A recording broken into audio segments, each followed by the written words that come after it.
Hello, everyone, and welcome back to Clara's Chronicles, where today is boring, so let's get exploring. I wanted to share an article I found that is from 100 years ago today. And as soon as I saw the name, I was like, whoa, I have to share this. Um, my name is Clara, and everyone always says, oh, that's such an old soul name. And I expected to see it pop up in the newspaper, but never like this. So let me share with you. Let me go ahead and minimize my thumbnail and we will get started. The first thing I wanted to share is how I came across this article, Chronicling America, which I will always share with everyone. It's such a cool website. I highly recommend you check it out.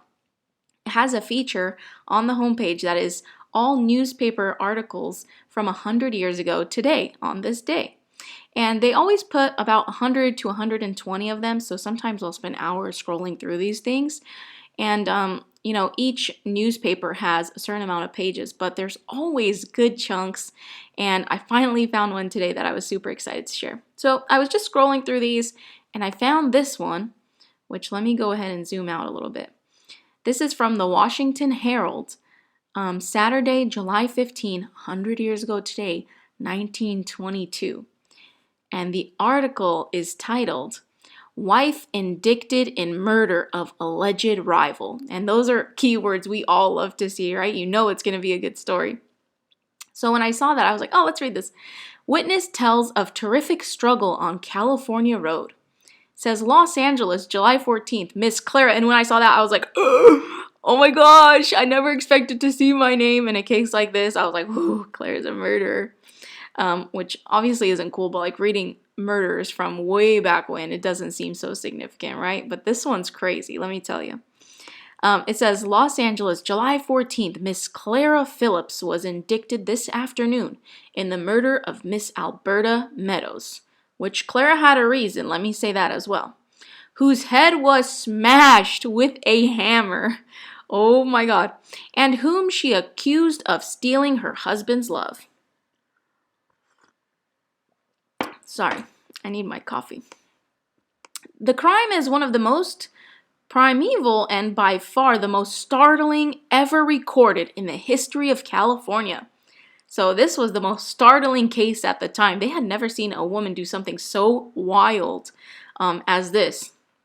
It says, two young and beautiful women battling on a lonely road, high up in the hills, grappling, beating, kicking, fighting for the love of a man, and the one who emerged alive was proud of her work. Psychos. They fought until Mrs. Meadows fell, and as they fought, a third woman, who had nothing whatever to do with the quarrel, sat by and watched until she became sick and fled. Next paragraph is titled, Gives Wife to Police. This third woman, Miss Peggy Caffey, told of the alleged murder today, but not until some hours after A.L. Phillips, husband of the indicted woman, had given the story to the police. The man for whom one woman died and another committed murder gave up the survivor, his wife, telling the police her hiding place and aiding them in finding and detaining her. Mrs. Meadow was a widow, 20 years old, an employee of the First National Bank. Mrs. Phillips' husband is an oil promoter. She is at present under arrest in Tucson, Arizona, awaiting arrival of the sheriff. It is believed she was headed for Mexico. Quote unquote, Miss Phillips and I were close friends, says Mrs. Caffey, the eyewitness. I know she had been worrying about her husband for some time. She said he was paying more attention than he should to some girl I did not know. Next paragraph is titled, Bought Small Hammers. Quote, we came downtown on a shopping trip Tuesday, and Mrs. Phillips bought a hammer in a 5 and 10 cent store. I thought nothing of it at the time. We stayed at my house that night, and she told me all about her husband and the other woman. She said that maybe if she talked with this girl, she could get her to give up Mr. Phillips. And she asked if I would go with her to the bank where the girl worked.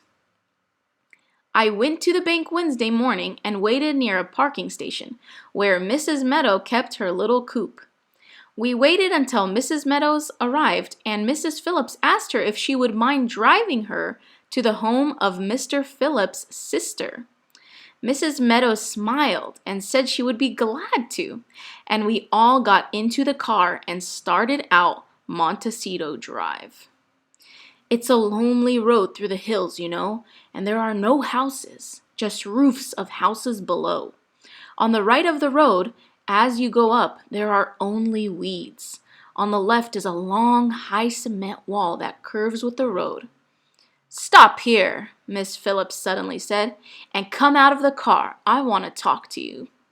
Miss Meadows stopped the car and got out. "What do you mean by running?" And it says continued on page 8, which I have ready. Just PDF it so it's nice and clear.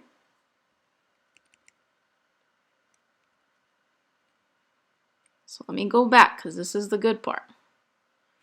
She says, "What do you mean by running around with my husband?" Miss Phillips cried. "I haven't been," said Mrs. Meadows. "There's been nothing wrong between us."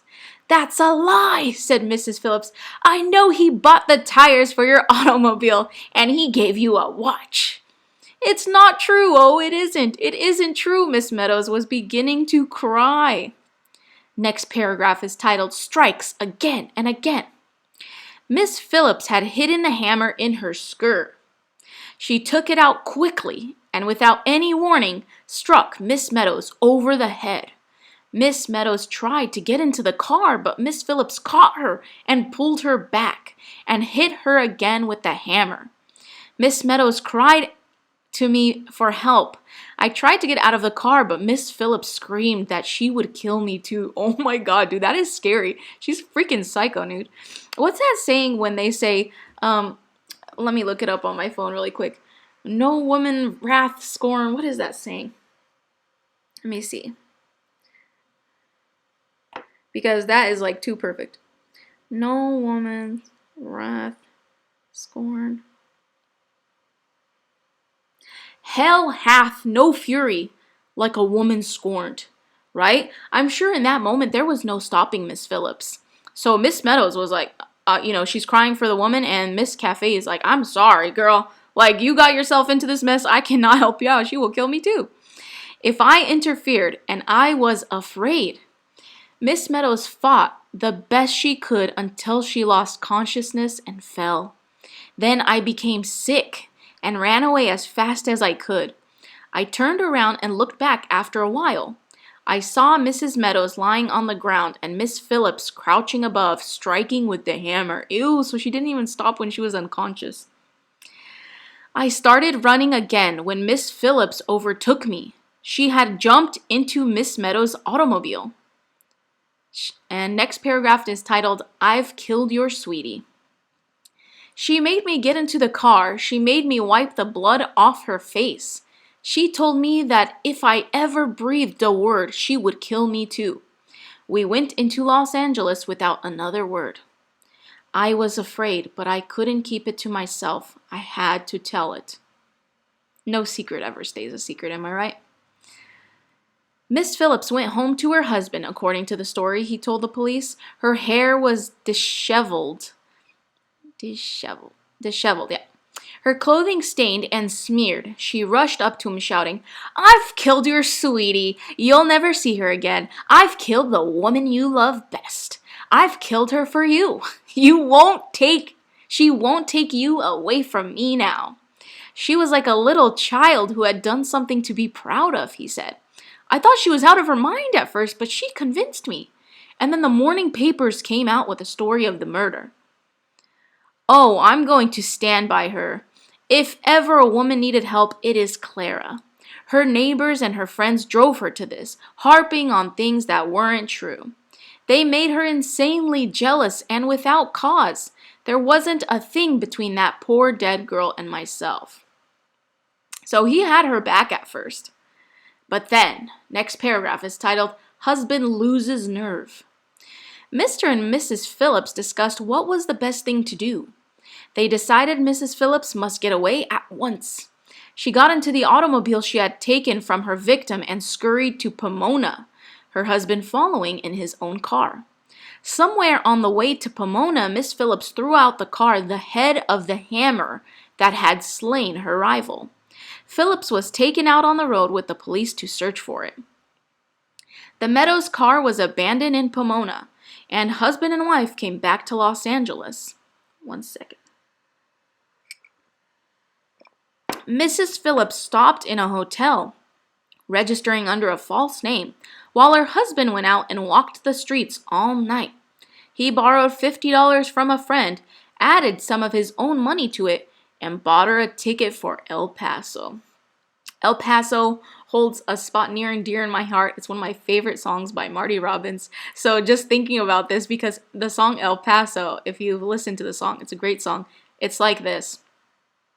So anyways, when the train pulled out, he lost his nerve. Like Mrs. Caffey, he felt he would go mad if he didn't tell somebody. Isn't that the truth? I feel like guilt will kill you if you do something, or if someone else around you does something and you just don't tell anyone. It will eat you up inside. He went at once to the office of an attorney, and so the sheriff was notified. Mrs. Phillips gave the name of Mrs. Clara McGuire in Tucson, but the name Clara Phillips was on the bottom of a pasteboard box in her possession. I think that's it. I think that's the end of the story from what I saw. I tried kind of like glancing around, but that was it. And oh my God, that is just nuts. You know, at the time, it's 1922. I'm sure that was pretty horrific to witness and to hear about in your town. So yeah, I mean, I just thought this article was so crazy, and I saw my name and I was just shocked. So crazy story. Don't ever cheat on your spouse, because they will find out, and you never know if some screws are loose and the bolt will fall all the way off. Anyways, I hope you enjoyed this video. I also have another one. I might make another video tonight. We'll see how I'm feeling. But I hope you enjoyed it. Have a wonderful night, and I will see you again next time. Thank you so much for watching. Bye-bye.